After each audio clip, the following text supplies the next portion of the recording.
You feel that?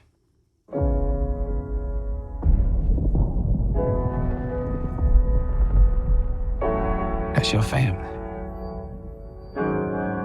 That's your blood.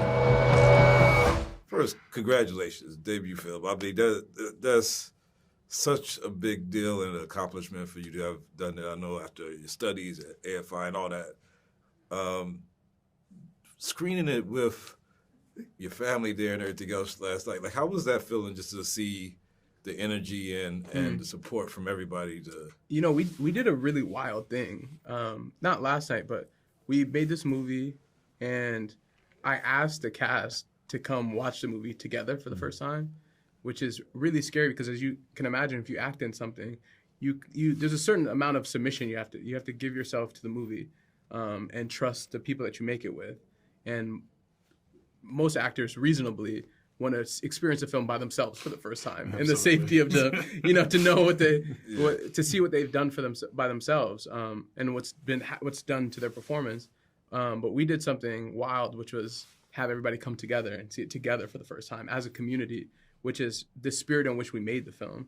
And luckily, most of them everybody that was available did come. You came and it was a great time. Together. I wish you could have been there. The energy in the room was electric. Yeah. And everybody watched the movie. This thing that we've done together, it was like, here it is. Like, let's all enjoy it now. And that was a really beautiful moment. Ray, I want to take you back to B-More. You was working at the theater at Cinemark or whatever. I want to know, working in that theater, I know you're working and sneaking into movies. Like, which movies? How'd you know I snuck in the movies? Who told you that? I'm a reporter. I can't get You got the low. Okay. Which performances do you think kind of pushed you a little bit more? I know you was in theater, had a professor got you into that, but was there any things that you saw on the screen that said, this is really what I want to do?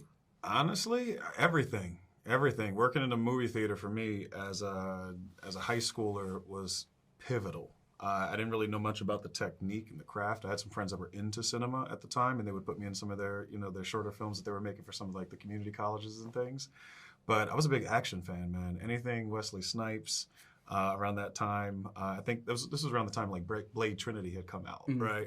And so any and everything that came through the movies from 2000 and probably 4 through 2007, I was just there. I was locked in. It didn't matter what it was. I'm watching animated kids films. I'm watching Academy Award-winning films. I just wanted to be there. I just wanted to be in that moment. And that, I think I knew, even at that point, I was like, this is something I want to be involved in. I'm not sure in what capacity just yet, but it just pulls you in, Yeah.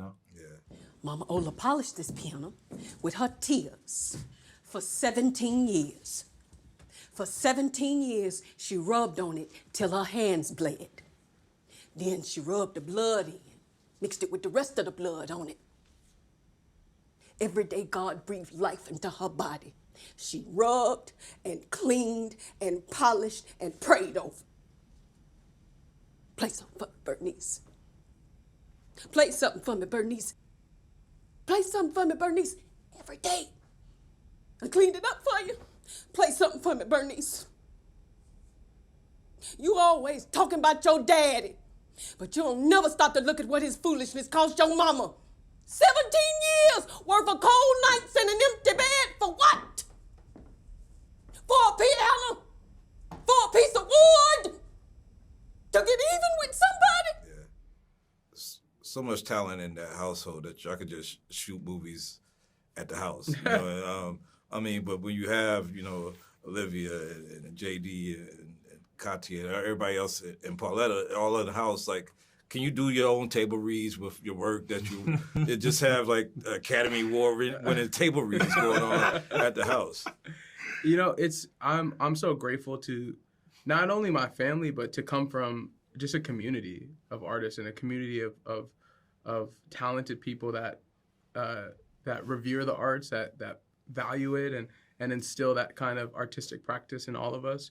And it's something that has carried over in how we live our lives. Like now, we made this film and forged a new family and made a community out of it. I didn't know Ray before we started working on this project, but he's my brother now, and so is Danielle Deadwyler and Corey Hawkins. And we really are a community, and that was built out of the foundation that I come from, but also the tradition and practice of so many great Black artists that came before us, and they coming through Broadway in the 70s and 80s, you know, and breaking into Hollywood in the 80s and 90s and 2000s. So there's a strong lineage that we're tying into now, and I'm grateful to have built out a community for ourselves that we honor. In this pantheon of August Wilson's products, I mean, Fences was great, and Ma Rainey's was great, but this felt like the most cinematic, and I feel like the biggest thing for me was Sutter's Ghost. You know, I want to know, as a collective Black community, as we deal with the vestiges of slavery and everything else, how do we exercise Sutter's Ghost as a community? I think the film points as a great example. It's in confrontation. It's an acknowledgement of your past, acknowledgement of those that came before you. Because to free yourself, to get into the future, you have to free yourself of the past in a lot of ways. You have to unburden yourself of some traumas, and you have to engage in the joy that's been passed down, engaged in the strength that's been passed down, and put yourself in a larger context, as in context of those that came before you, so that you can take what they've learned and instill it in you, and then pass it down to keep the line moving forward. Absolutely, and I think it's a collective sort of fight, right? You look at this piece, it's not Boy Willie that takes Sutter down, it's not Berniece that takes Sutter down, it's them together. They have to come together in order to be able to do this and to be able to deal with the issues of the past. And the same with Doker and Whining Boy, right? The family has converged, all of them, in this place, in this specific moment. And it's a beautiful thing to watch. It was a beautiful thing to film and to be a part of. And I think that's how we as a people have to do it. We have to do it together. There's no other way. Yeah. Great film, man. I really loved it, man. I can't wait to see all the projects you got coming up next, and can't wait to see you on the screen. And I hope they give you the right size shoes. Thank you, everybody. Thank you, Appreciate you. Appreciate you. I need that BlackTree TV.